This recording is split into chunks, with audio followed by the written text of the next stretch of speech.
Hi guys, it's a Sunday day. So, kailangan natin magbadali na at nakabihis na kami dyan dahil kami ay magsisimba na. So, linggo ngayon, kailangan natin magsimba. So, ayan na guys, dali-dali na tayong naligo dyan at nakapagbihis na. So, todo makeup muna tayo dyan guys, no?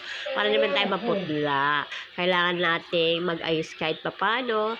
Para naman kahit papano, presentable ang ating mukha sa simbahan. Hindi naman tayo magmukhang ewan lang, diba? So, ayan, sabi ko, mag-model-model muna tayo habang nag-aantay ng oras kasi napakaaga namin dyan guys nakapagbihis. 9:30 siguro.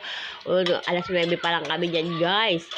So, ang aking mga anak is naiinip na kasi kanina pa kami nakabihis yung oras, anong oras pa lang. So, ang simba ng start namin ay 10:30. So, ayan, model-model muna, picture-picture, naboboring na sila.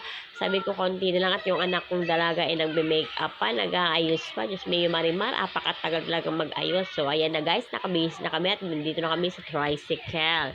At si At Do na pala ang kanyang anak, is na panganay kong anak, na may baby nandun na, naantay na pala kami. So, nag-message na siya kung nasaan na daw kami. Sabi ko, paparating na. Ito ang aming dinaanan sa may ano to guys, sa may palengke, sa may bayan. So, malapit lang kami dyan guys sa bayan, sa may Rosario. So, ito ang aming simbahan guys, sa Jesus Christ Latter-day Saint. Dito yan sa Mormons. So, yon kung hindi na siya kilala, Mormons, diba? Doon siya sikat at doon siya kilala. So, ito ang simbahan namin guys.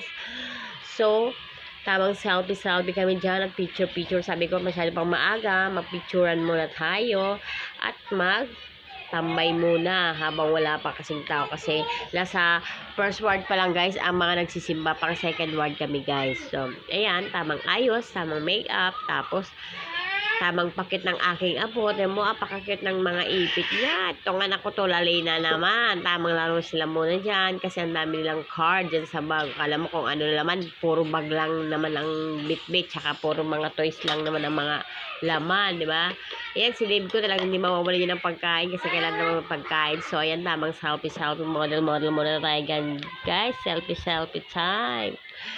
And then, napakaganda talaga ng view guys, di ba? Sabi ko, at itong tatlo, walang mga magawa. Tamang ano sila, laro sila dyan. Laro sila dyan ng kotse-kotse kasi nga, yan ang kanilang libangan para hindi magulo sa simbahan guys. May maraming apakakulit ng mga batang are. Pag nasa simbahan, kailangan meron kong laruan pagkain, nasuhol para hindi sila maglililikot. So, apakapogi ng forma ng aking anak. Lalo ang aking apong si Baby Dayan. Yung kanyang hair. O, pak. Ganda yan. O, yung kanya daw sa loob ng bag. Nasaan?